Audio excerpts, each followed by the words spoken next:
we have with us in our show Shabir जान भाई और साहिल लोधी। अस्सलाम वालेकुम जी। अस्सलाम वालेकुम। और शो में आपको खुशामदीद कहते हैं। वैसे शबीर भाई कैसा लगता है जब आप एकदम से रिवाइंड देखते हैं सारा कि अच्छा यहाँ से स्टार्ट लिया था? वैसे हम इतना कर तो नहीं सके लेकिन फिर भी हमने जो चंक्स ऐड नहीं, बहुत अच्छा किया जो भी किया।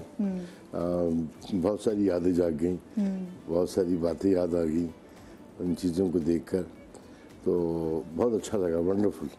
अच्छा, आप दोनों माशाल्लाह से टचवुड, आप लोग जैसे इंडस्ट्री में, ड्रामा इंडस्ट्री में आए, एंकरिंग इंडस्ट्री में आए, आते साथ ही आप लोग छा गए। तो पहला सवाल मेरा इसी से मुतालिक आप दोनों से है कि कहीं ज़िंदगी के किसी जाके आ गया आपको हमारे लिए ऐसा लगा कि भाई ये जो हमारी शोहरत है ना, हमारे सर पे चढ़ गई, हम बड़े मगरूर हो गए। कहीं आपको कहीं वैसे हुआ या किसी ने आपको कहा? पहले तो आपकी ये बात क्या आती छा गया वाली बात तो बिल्कुल गलत है ना है क्यों? जी, मैंने तकरीबन को 4 साल तक एक्स्ट्रास के रोल किए हैं। अच्छा, पीटीवी पे। ठीक है ना, छोटे छोटे, इधर से गुजर जाओ, उधर बैठ जाओ, उधर निकल जाओ। फिर कहीं जाके 4 साल के बाद काम मिला था, तो फिर बात तो ये बात सुने थे जहाँ पर आप इधर निकल गए उधर निकल गए, जो ये सारे ड्रामेस बना रहे थे उनको पता था कि आगे जाके क्या बॉम्ब चीज बन जानी? किसी को नहीं पता होता ना इस बात का। आपको खुद पता था वैसे? बस हम रोज एक नई उम्मीद के साथ जीते थे। रोज एक नई उम्मीद होती थी और एक क्वेश्चन मार्क होता था। 2 चीज़ें होती थी, ये क्या होगा, चलो देखते हैं क्या होता है। 2 चीज़ें होती थी, तो बस उसी में रहते थे। और क्योंकि कोई चॉइस नहीं थी, सिर्फ पीटीवी था एक। और दूसरी बात है पीटीवी पे तो सब जो लाश की भी बड़ी अहमियत होती थी, क्योंकि पीटीवी आ जाना was a big thing. Entry gate से एंट्री जो है ना, वो एक बहुत बड़ा काम जी जी। तो वो मिल गई किसी तरह से, ले गए हमारे दोस्त अहबाब। तो मैंने तो सोचा भी नहीं था कभी एक्टर बनने का ज़िंदगी में कि मैं एक्टर बनूंगा। ऐसे ही मैंने कहा चलो ये भी काम करके देखते हैं क्या होता है इसका। तो इस तरह एक सिलसिला चल पड़ा। तो ये कहना कि आते ही छा गए जरा। अच्छा, हमने तो जब देखा तो हमें तो वो लोग नहीं जानते ना।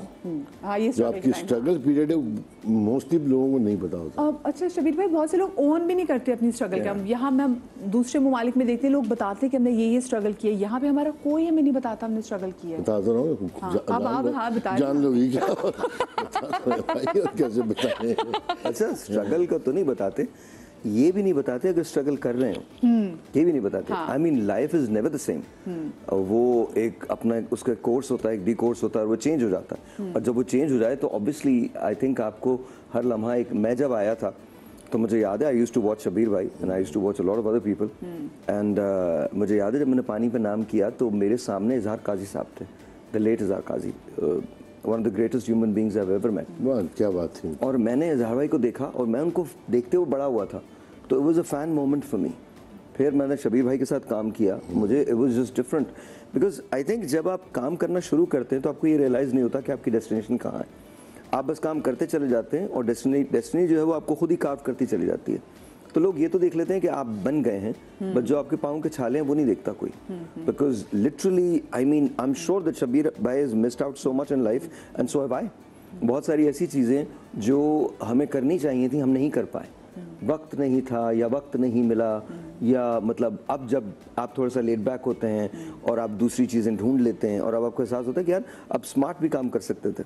ये नहीं था आपको कि एकदम आपको बहुत ही ज़्यादा, बट उस वक्त आई थिंक शायद ये पता नहीं चलता आपको, उस वक्त ये पता नहीं चलता, उस वक्त आप किए जाते हैं। You just go with the flow. लेकिन कभी जिंदगी में किसी ने आपको कहा कि हाँ भैया तुम बड़े मगरूर हो रहे, किसी दोस्त ने? आई डोंट नो, मैं लोगों से सुनता हूँ कि शायद मैंने तो कभी ज़िंदगी में ऐसा नहीं किया।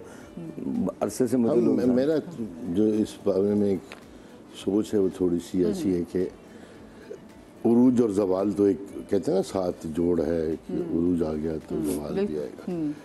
तो मैं यही समझता हूँ कि आपको समझना ही नहीं चाहिए कि आप उरूज पे हैं। एग्जैक्टली। जब आप ये समझेंगे नहीं कि आप उरूज पे हैं तो इंशाल्लाह आप जवाल भी नहीं देखेंगे। अच्छा, माय टेक इज वेरी, मतलब शबीर भाई की तरह से है, but I just happen to be on TV and radio, that's my job. उसके लिए अगर मुझे 4 लोग जानते हैं तो that doesn't spell anything, that does not define me as a human being. That cannot spell Sahil Lodhi, who Sahil Lodhi is. Yes, obviously I work and I enjoy working, but at the same time I don't think that should define you in any way. So I think वो कभी कामयाबी को अपने sir पे नहीं चढ़ाना चाहिए, नाकामी को दिल से नहीं लगाना चाहिए, दोनों आर्जी हैं।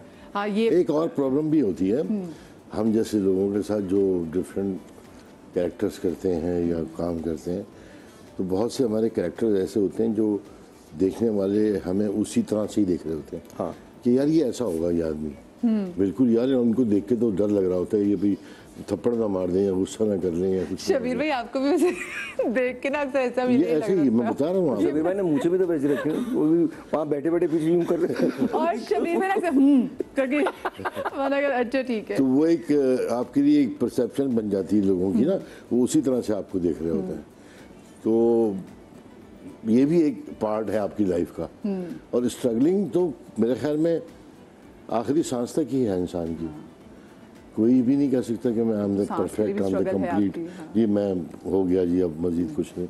हर डे एक नया दिन एक नई चीज़। अच्छा मैं आप लोगों को ना आपके बचपन में जरा ले जाती हूँ। मुझे बताएं आपको बचपन में सबसे ज्यादा किससे डर था, अम्मा से या अब्बा से? अब्बा से डर था, अब्बा से। कभी आपको कुट लगाई अब्बा? अरे ऐसी वैसी शानदार कुटे लगी। किस बात पे सबसे आपने वो कहते हैं किस पंजाबी बात पे फेंटी नहीं? खाई? ना करे हाँ, किस आप बहुत शरारती थे। बात शरारती भी थे, शरारत बच्चे थे तो शरारती भी थे। फिर वो बगैर बताए खेलने भाग जाते थे ग्राउंड, तो वहाँ से ग्राउंड से पिटाई होती थी सारे रास्ते और लेकर आते थे। या मगरिब का वक्त आई थिंक बड़ा क्रिटिकल होता था। You have to be back at home. अगर आप मगरिब के वक्त घर नहीं आए हैं हाँ। तो आपके घर से कोई भी आ सकता था, कोई भी जो आपको आजकल के बच्चों को ना ये टाइमलाइन नहीं पता कि बेटा मगरिब से पहले पहले घर वापस आ बिलीव जाना है। यू मी कि मैं आज भी अपने वालिदैन से डरता हूँ, आज भी। हाँ, माय डैड मतलब आई रन अ बिजनेस, तो शाम में उनकी एक कॉल आती है मुझे तकरीबन 7 बजे के करीब, when the business shuts down, और वो कॉल उठाते हुए मुझे डर लग रहा होता है बिकॉज वो पहली हाँ क्या हुआ आज, बस उसके बाद ना आई नो कि फिर ही डजंट स्टॉप। तो मुझे लगता है कि वो I think that's the beauty of it. तो आप अगर डरते हैं अपने वालिदैन से तो ये ब्लेसिंग है। मेरी अम्मा, पहला जुमला उनका ये होता है जैसे ही मैं उनके कमरे में एंटर होता हूँ, मैं तुमसे बात नहीं कर रही। एंड आई एम लाइक अच्छा क्यों बात नहीं कर रही? कोई भी बात लेके वो नाराज हो जाती हैं। But that's the most beautiful you know essence that you can have, कि आई थिंक कोई है जो आपके बारे में फिक्र करता है। और बचपन में आप किसी अम्मा से ज्यादा डरते थे, अब्बा से डरते थे, या दोनों बचपन में से। भी अम्मा से? दोनों से। कूट खाई आपने? ओहो, फेंटी? मतलब सोच है आपकी, आपने- सोच है। सोच क्या है। आपकी- अच्छा वो तो सोचते भी नहीं थे ना, वो तो Weapons क्या थे? इज्तिमाई मार होती। ये बड़े भाई और अब्बा, आइए जी आज अच्छा दावत हम है। अपने बड़े भाई की वजह से बड़ा पिटते थे। अच्छा ओहो, मतलब भाई निकल जाते थे बीच में से, मैं और छोटा रह जाते थे और हम दोनों की कुटाई होती थी, तब आके कुटाई होती थी। तो क्या कोई खास ऐसी शरारत थी? और आपकी अम्मा के पास क्या सीक्रेट वेपन था? कौन से हर माँ के जरा डिफरेंट होते हैं ना वेपन? अम्मा के पीछे बस छुपना, यही एक वेपन था हमारा कि अम्मा के पीछे छुप जाए। ये हमारी अम्मा के पास वहाँ अब्बा ने कुछ नहीं करना। अच्छा इनकी अम्मा डिफेंसिव थी, इनका आपकी अम्मा ने नहीं कूटा? नहीं अम्मा ने अम्मा ने नहीं नॉट कहा। एट नहीं, मेरी तो अम्मा ने भी कुटा एक आध बार, मतलब ना। और फिर अम्मा की फ्लाइंग चप्पल भी होती थी, आ सकती थी किसी भी हमने जगह पूरा से। नेविगेटर लगा होता हाँ, था वो उसमें, मुड़ भी वो जाती है। ढूंढ लेती है आपको। एंड देन चिमटा भी आ सकता था हाँ। कभी कभी, मतलब ऐसा अक्सर नहीं। जो माँ के हाथ में है हाँ, ना। जो- लेकिन भाई माँ भाई ने बाप ने कसर ही नहीं छोड़ी थी ना, तो अम्मा करें ये काम। वो तो बेचारी कहती थी बस कर दो यार बस कर दो, तो वो कहाँ से मारेगी? कोई ऐसी आपको मार जो याद हो शबीर भाई? कौन? फिर वही बात, कोई एक तो ऐसी होगी ना, मतलब आई नो बहुत सारी मारी होंगी। मुझे याद है एक मरतबा मैं खेलने चला गया, वापस आया तो अब्बा भाई दोनों तैयार बैठे हुए थे। डंडा, वो बैद वाला डंडा इतना मोटा होता है, बैद जिसको कहते हैं, तो मारते मारते एक डंडा मेरे यहाँ लगा था सर पे, धन। तो मुझे आज भी याद है, पूरी दुनिया हुई डम डम डम, वो जो टॉम एंड जेरी में नहीं होता, आपने कहते हैं, कौन है ये दो आदमी जो सिर्फ मुझे देख मार यहाँ पे वो निकलना रह गया था बाहर। तो वो मुझे आज भी याद है कि पूरी दुनिया यूं हिल गई थी, दम दम दम दम दम दम। आपकी याददाश्त नहीं कि वरना बंदा थोड़ी देर एक्टिंग कर सकता है, कौन हो तुम दोनों, मुझे क्यों मार रहे हो? नहीं उस वक्त याददाश्त पे भी मार पड़ जाती है। अच्छा, और अभी ठीक करते थे। और ये तो मैंने भी बचपन में देखा है कि वो होता था कि रोगे तो और मार पड़ेगी, और अगर खुद चोट लग के आ गई तो मेरी अम्मी कहती थी अगर तुम्हें चोट लगी तो मैं मार नहीं, पड़ेगी। नहीं, वो तो बिल्कुल एक नो गो जोन था। खुदा न करे अगर आपको चोट लगी है तो चोट पे एक और चोट लगती थी वो लगती थी, अनलेस कि कोई बहुत क्रिटिकल बात है। चीज पे फिर अगर किसी के साथ आपने हाथापाई कर दी, हाँ, फटा हो गया। फटा हो गया, तो आप घर पे आए तो पहला तो आपको क्या वही तो वहाँ भी मारा मुझे, तो कहते बदमाश बनोगे, हाँ, गुंडे बनोगे, ऐसे हैं क्या करोगे, इंसान नहीं बनना। तो पहला तो थप्पड़ हम बाहर भी मारा, अब्बा किसी ने हमें घर में भी मारा। बाहर भी मार खा के आ रहे। मुझे बताएं कि बचपन की दोस्तियां चल रही हैं आपकी अब तक साथ? हाँ, काफ़ी लोग हैं माशाल्लाह। हाँ, चल रही हैं, अच्छी चल रही हैं। बस अब ये होता है कि शिकवे शिकायत का वक्त नहीं रहा, वो भी समझते हैं सब कि अब जितना भी टाइम मिला, जब भी मिले, एक अच्छी तरह से गुजारें उसको। आपके साथ चल रही हैं, हाँ, बचपन की दोस्तियां हैं। कुछ लोग जा चुके हैं अनफॉर्चुनेट, लेकिन यह है कि बचपन की दोस्तियां हैं। आई थिंक वैसी दोस्ती फिर दोबारा नहीं होती है जो आपके बचपन के अंदर दोस्तियां हो गई ना। बल्कि मेरे कॉलेज में हमारे एक दोस्त थे जसीमुद्दीन जमील। तो मैं एक दिन रेडियो कर रहा था, तो मुझे जसीम की बहुत याद आई। तो उससे मुलाकात नहीं हुई थी, तो मैंने रेडियो पर कह दिया, मैंने कहा यार जसीम तू जहाँ भी है कॉल कर लो। वो ढूंढता हुआ पहुँच गया मुझे, तो आज भी हम साथ हैं। तो दिस इज़ लाइक, मुझे ऐसे लगता है कि जस्ट अब जो बचपन की दोस्ती होती है ना, वो आपको बहुत बड़ा तोहफा होती है, वो आपके साथ हमेशा रहती है। वो that just lives with you for on and on and on and on.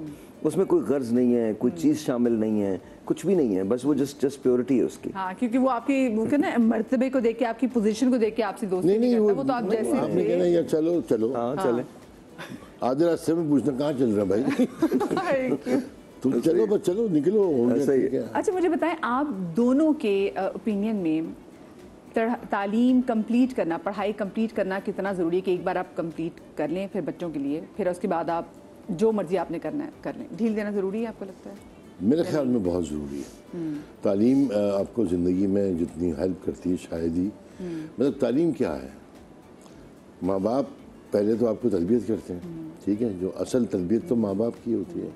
आपका ब्लड होता है जो दिखता है सामने, फिर उसको पॉलिश कैसे करना है हमें, उन चीज़ों को किस तरह से एनहांस करना है, किस तरह से लोगों को दिखाना है, तो वो तालीम आपको इदराक देती है, समझ देती है, अकल फहम देती है कि किस तरह बात किसको कैसे करनी। उम्र के साथ साथ फिर वो चीज़ें बहुत इम्पॉर्टेंट है। तालीम मुकम्मल करें पहले, उसके बाद फिर आप चॉइस करें जो भी आपको करना है करें। क्योंकि हम जो जिस जनरेशन के लोग हैं, हमने लालटेन से लेके अब आज हम HMI HDMI भी देख रहे हैं, 10 चीज़ें देख रहे हैं।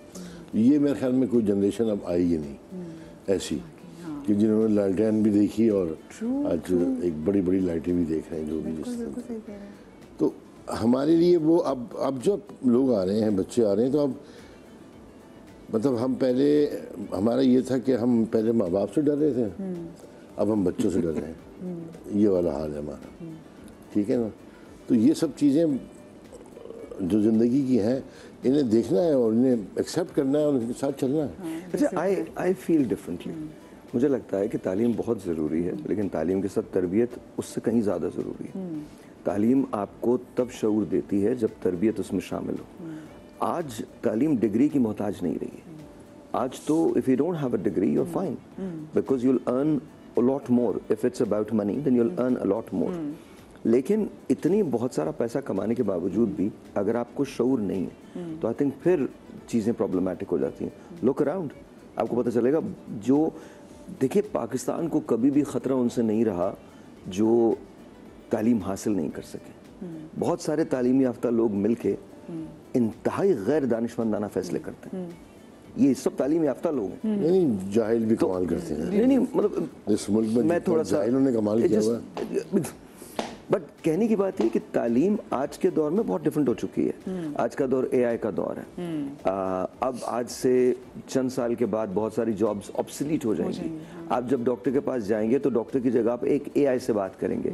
जब ऑपरेशन हुआ करेगा तो आपका डॉक्टर शायद LA में बैठा होगा और आप ऑपरेशन टेबल पे होंगे and you will be operated. और मुझे लगता है अगर मैं ब्रेक ना लूँ ना तो मेरे चैनल ने कहना हटाओ इस एंकर को, AI बिठा दो इस पे।